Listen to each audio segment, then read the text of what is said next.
Welcome into a Friday edition of Hot Mic with Hutton and Withrow across the OutKick network. It is a very snowy day in Nashville, so we're not with the usual surroundings today. We're not at 6th and Peabody with Old Smoky Moonshine and Yaw Beer, but I am there in spirit. As you can see, I'm wearing the Old Smoky Moonshine sweatshirt today. Very festive. I'm not drinking moonshine. I am drinking coffee right now, but I am ready to get you through this show today. I am Chad Withrow. It's going to be a fabulous show. John McClain's going to join us a little bit later to talk NFL, get you ready for the wild card weekend. But right now, our buddy, our pal, our college football expert, our senior college football writer for OutKick.com is Trey Wallace. He is joining us from the DFW area, getting set for Ohio State and Texas to see who's going to play in the college football playoff championship game. Trey, how are things in Los Colinas? And it's good. I like how you went really specific on that. It was a cluster yesterday. And then all of a sudden, today there's snow on the ground. Flights are being canceled into DFW. I'm interested to see how many Ohio State fans actually get down here for the game tonight. But it's good, man. I think that now we had last night's game that I know we'll get into, and now we're getting into Ohio State and Texas. We're about to round this thing out, man. So enjoy college football while it's here, buddy, because now we only have two games promised left in the season. Yeah, and we got a lot to get to with these two games, and we're going to get to some other college football headlines as well that I know you're paying attention to. Let's start with tonight's game. Let's start with the losing side of this. Is the knock still going to be about James Franklin that he just can't win the big game, even though they got to a Final Four, a semifinal, but simply because they beat SMU and Boise State, it's going to be easy for critics to come back and say, well, that's what you should do. If you make the playoff and you get dealt a sweet hand like that, you're going to win those games. But in a toss-up game, once again, he falls just a little bit short. Yeah, and I think the dynamic and the stats that are out there, 1 in 15 against, AP top five, well, that's just reality. Like, there's no way of getting around that. Like, if somebody wants to, I did. I posted, okay, well, here's James Franklin's record, and then you have Marcus Freeman technically wins two top five games in the last 2 weeks, which is more than what James Franklin has done at Penn State. And we're not going to look, the Penn State situation, Notre Dame situation, completely different. And I understand that and I get it. But this was a game last night, Chad, where I'm sitting there in the first half and I'm like, all right, Penn State, if they wanted to, they could put it all together, they could make it 17-0 and then make it, really interesting for Notre Dame coming out of halftime. And I just felt like they got away with a couple of things. They got away from the rushing attack. Drew Aller just heard him say all that NFL talk going into that game. I don't know where that stands after the game in his decision making, but Notre Dame once again does it. And then for Penn State, and you look at the situation, Chad, I just feel like I sat there and watched them play Ohio State in Happy Valley, and I was like, okay, can they win this one? And then okay, so you beat SMU, and then you go beat Boise. Okay, those are good wins for playoff standards, whatever you want to put it. And then you get to the monumental game, which is Notre Dame, and they lose. And in the fashion that they lost too, the interception in the last minute, and then Notre Dame just goes down the field a little bit, kicks field goal, whimmity bam, it's over. I just think James Franklin's going to have a very hard time getting away from this narrative, Chad. And I don't know how you feel about this, but I feel like when you look at what Penn State has and what Penn State can do, we've seen, them play at a certain level, then we've seen them just drop down. And I feel like they can't get over that hurdle, brother. And that's the problem with Penn State right now. So a lot of fans are waking up this morning. They're pissed off that they're not playing for a national championship. And sir, you can blame certain things about what Penn State did on offense and defense and some play calling, but at the end of the day, Notre Dame just found a way to win last night. And that stat's going to stick with James Franklin until he wins a big game in 2025. Yeah, right on. And I think you nailed it.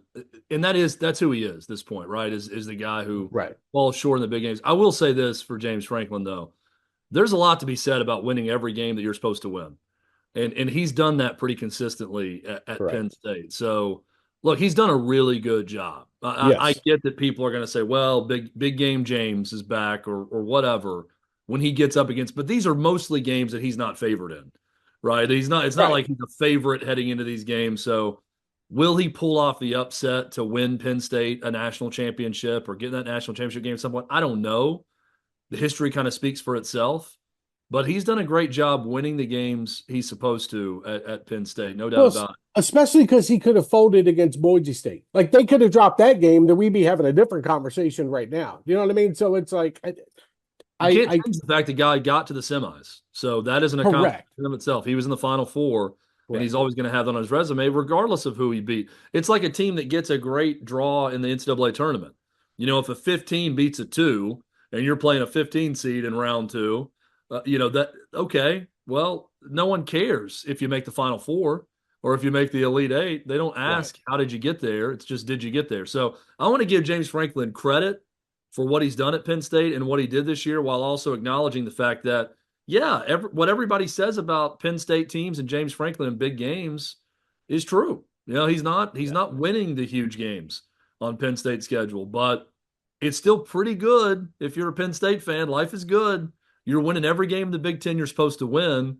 You're just having a hard time getting over the hurdle against Michigan when they're Michigan and Right. against Ohio State pretty much every year. And we saw it again against a really good Notre Dame team. Let me ask you about Notre Dame, Trey. Yeah. On the flip side of this, I think Marcus Freeman and Riley Leonard and this team have done something that's almost impossible. They've made Notre Dame likable for the entire country. They are one Yes. of the, if not the most divisive program in college football. You either love Notre Dame or you hate them, but you watch kind of the Dallas Cowboy effect of college football. But Right. this is a group I watch them and I see Marcus Freeman in interviews, and when he's asked what it means to be the first black coach to get to the championship game, and his answer was terrific Yeah. about I just want good people to have an opportunity to lead young men is what I want to see because of all of this. I love Marcus Freeman. This team is fun to watch. Seems like a great group, Trey, and they've made Notre Dame likable. I didn't know that could happen. It's almost like that scene in Rocky Four, in the 10th round where the crowd starts turning on Drago and they start cheering for Rocky. If I can change and you can change, Everybody. everybody can change. And everybody starts cheering.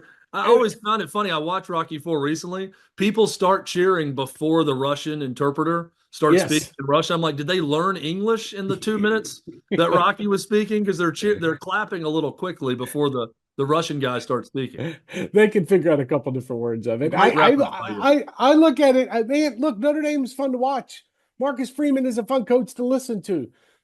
He is a no bullshit guy, Chad. He's going to tell you like he sees it, and you know what? He put up with a lot of nonsense during the couple days at the Orange Bowl. They're I don't want to say picking at him and whatnot, but I mean James Franklin was kind of setting him up for a few questions and answers. And look, in September, Chad, we were sitting there having this conversation. It's like, all right, well, Notre Dame, what? They're going to catch 4 losses this year? Like this doesn't look like a team that they came off a win against Texas A&M. Then they get beat by Northern Illinois. Just like what the hell just happened? I love the Marcus Freeman story. And I love it in the fact that I go back and remember when Marcus Freeman was announced as the Notre Dame head coach and when Brian Kelly left to go win championships at LSU and how that locker room just came together and went absolutely crazy when Freeman was named the coach and what he has built to this point. Quarterbacks, he's taken advantage of the transfer portal in some aspects of it, got himself some quarterbacks to go out there and win, and now you look at the whole picture of it. And he's good for college football. He's a likable coach, but he's also fierce, intimidating sometimes. And when you look at Notre Dame as a whole, yeah, I think you're going to have whoever plays and wins tonight against Texas and Ohio State. You're going to have a lot of people cheering for Notre Dame next week to win. I think it's just because of how people are the likability factor of this squad. It's not like past Notre Dame teams. They're not rubbing it in your face. It's just who they are. So I look, I applaud Marcus Freeman because I think he is building something there. I don't think this is just some one-off. I think he's going to continue to do it, Chad. And what they proved last night is they're not done. Redemption tour goes on. They're going to go to Atlanta. They're going to play for a national championship. And for those folks that are already penciling in either Texas, Ohio State to win a national title, Notre Dame's going to be waiting on them, and they're going to be praying to God that you give them more motivation by overlooking them. Yeah, and God's on their side. Exactly. It's Notre That's Dame. exactly. You like that, didn't you? There you And go. a great piece up at OutKick.com too, written by you about Notre Dame's chances to win this national championship. Notre Dame also just made $20 million in the Ooh, college football playoff payouts so far to get to this point. They don't have to share it with anyone because they're not in a conference. That right. gets us to James Franklin's comments about he wants more uniformity in college sports. I see that headline, Trey, and I say Notre Dame's never going to join a conference. Why would they? They don't have to share it with anyone. They've got a national television deal on their own. The only thing that would make them join a conference is if the college football playoff and all the tweaks they eventually make said you're not eligible to play in the playoff Right. unless you're in a conference. I don't think they're going to do that though. Do you?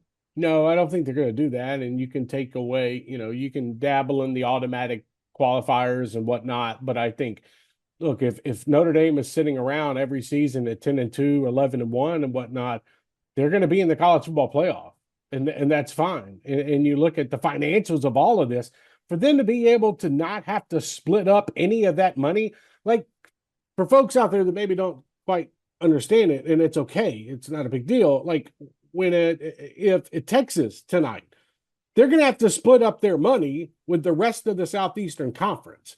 It's not as if Texas gets to take home a boatload of money for playing in the Cotton Bowl. So, and the same thing for Ohio State. They're going to split up with the Big Ten. Notre Dame's over here like, okay, we're going to take out 20 million and we're going to go home and we're going to build us some infrastructure. We're going to pay our student athletes. This is going to go towards revenue sharing and whatnot. And they're good. I don't know how you force them into a conference. I really don't. I mean, you got this thing going on with the basketball and the other sports, in terms of the ACC. But at the end of the day, why join? You don't have to. You're going to be in. You're a marquee name in college athletics, especially college football. So if you're close, they're not going to keep you out of the playoffs. So it's almost like, okay, like we're good here. Like what pay me? What can you pay me that's going to let me join the Big Ten or force me to join the Big Ten? Or the ACC full time as a football member. They're making more money. So it's just the right move to stick with where they're at. Who knows what the future looks like in 10 years, but Notre Dame has done a very good job of staying independent in college football, and I think it's paid off. And obviously they're going to be cashing a big old check once this whole damn thing's over. Trey, you talked about Notre Dame's chances to win it all. I feel better about Notre Dame's chances to knock off Ohio State and that juggernaut than I do Texas's chances Yeah. to knock off Ohio State. Ohio State has been far and away the most impressive team in this playoff so far, and it's not really even that close. What kind of chance do you give Texas in this game that you're going to be watching tonight to pull off the upset and knock off this Ohio State team, which has been pretty close to perfect so far? I mean, the biggest thing, Chad, is, obviously they got to figure out a way to stop. First, you got to stop Jeremiah Smith. Then you got to stop, Mbuka. And then you got to stop Carnell Tate, down the field. So you got a three-headed monster. Oh, by the way, you got Travion Henderson in the backfield and Quinshon Junkin. So you're going to have to dial in. It's like, which one are you going to play roulette with? You're going to try to stop the rushing attack? And then, okay, leave your secondary out there, in man coverage at times, or are you going to try to stop the passing attack and, let them pick up 4 to 5 yards of carry? So, it's a tricky spot for Texas tonight. And look, I think the Longhorns have a really good defense. Like, I think that they are going to give, Will Howard some problems in the backfield, and they're going to bring a couple different blitz packages at him and make him uncomfortable. But at the same time, it's like, okay, what we've seen over the last 2 games against Tennessee and against Oregon is a squad that can just space you out, beat you down the field. Will Howard can make plays outside of the pocket. And then we get to the other side of the ball and the other team, Chad. And I've said this for a lot of the season, and I still hold true. I just don't trust Quinn Ewers. Like, there have been too many examples of him, and I get what he did against Arizona State in the Peach Bowl, and I understand that part. But there are also times during that Peach Bowl you're like, okay, Quinn Ewers, man, he's struggling. Can he do this? Can he actually lead them to a national championship game? And even going back to the SEC title game where he threw 2 interceptions. Sure, he threw for 350 yards, but he threw for 2 interceptions at very bad times. I just feel like Ohio State can overwhelm Texas tonight. I think this game does get into the fourth quarter where it's close. And then I think it's Ohio State, when I say running away from it, winning by 10 to 14 points, kind of putting this thing away, setting up this Ryan Day redemption tour, whatever the hell you want to call this after losing to Michigan. But, as for tonight, I don't think folks, should walk into this and think Ohio State's just going to bum rush Texas for 4 quarters. Texas is a good football team. And I think at the same time, though, I need to see Quinn Ewers perform tonight. And I need to see him come out and do it early, Chad. Yeah, and a really good Texas defense is the next in a line that's going to try to slow down Ohio State anyway. Tennessee had a really good Right. defense, couldn't do Yeah. anything. Oregon had a really good defense, did even less than what Tennessee was able to accomplish. And now Texas, with that great defense and the strength of that team, is the next chance.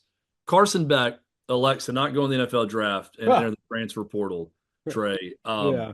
I can't remember a more negative response from people that cover the league than with Carson Beck, that universally everyone said this is a huge mistake. Given the tape that he showed this year, all the struggles, and now the injury, this kid needs to go back to college and prove it again the way he did the year before and put up a great year statistically and show NFL teams that he's a first-round pick again. A guy who many considered to possibly be the first overall pick coming into the season in this draft, and now maybe undraftable. So he's going back in the transfer portal. How much sense does Miami make for him, given that they can use the sales pitch of Cam Ward coming in for 1 year and what he was able to accomplish, and then Miami goes and gets their quarterback?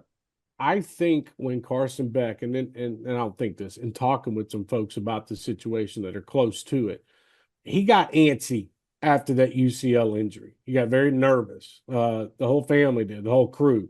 Is he going to recover from this? We know technologically with this injury, he'll be okay. But I'm saying down the road, the NFL part was kind of like, okay, I'm not coming back to Georgia next year. My time is over here. I'm not going to play here anymore. Okay, so what's the step? All right, NFL draft once I get my arm fixed. And then then you had NFL folks like, well, wait a minute. We're not going to see you throw. You're not going to be in any type of system. You're not going.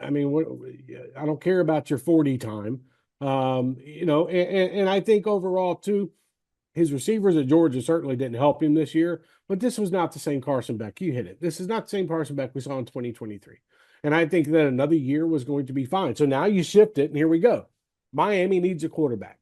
Miami needs somebody to come in for Cam Ward and continue to try to take the next step. They were talking to another quarterback. That didn't work out. I think Carson Beck is more polished at the moment. I think this would be a good fit. I am not saying that there won't be other schools that are going to come out and offer him $7 million to come play a year. But I think with Miami comes in with a $4.5 million offer, something along those lines, $5 million offer, and there's going to be incentives to it. I think it's a smart move. I think that you can go down there. You're going to miss spring practice, but you can at least be around the program. You know what you're getting out of Carson when it comes to his arm. And look, they'll figure out the UCL part. Once his rehab is done, he can start throwing again. So look, you needed a quarterback. We haven't had a splash quarterback in the portal. We haven't this year. So I think now that you do, and I don't think he's going to be the last one either, by the way. I think that you look at Carson Beck and you say, okay, Miami's a fit. I could see maybe 2 other schools.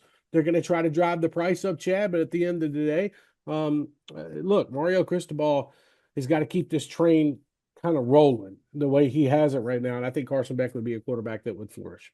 Well, either way, whoever wins this game tonight, you know that Kirk Herbstreit has to be licking his chops at the ratings ESPN's going to get in that national championship game. As he said, we'll take Ohio State every year, Notre Dame at any time. But to get Notre Dame versus Ohio State or Texas, there's no wrong answer here for the ratings on ESPN that they're going to get for this first college football playoff national championship game. It worked out pretty perfectly for them. This is freaking monster, Chad. I mean, we talk about numbers in the past, brother. You get Notre Dame, Ohio State playing in this game. Oh my God. I mean, and even Texas, Texas. But I would imagine the ESPN folks that are sitting around right now are praying that Ohio State wins tonight and you get this Notre Dame, Ohio State matchup for a national title in Atlanta. The ratings will be through the roof. Sure, they will break records. This is kind of what you want in this situation because for the Texas game, man, it's not a hard sell because it's Notre Dame versus Texas. But when you really break down the teams, I don't know how good of a game that could be, in a sense. But Notre Dame, Ohio State, oh boy, give it to me. So I am I think that I predicted that's what we're going to get with Notre Dame Ohio State, and I would imagine that the folks that are handling the ad revenue at the Four Letter Network are having a great morning. Let's just keep it at that.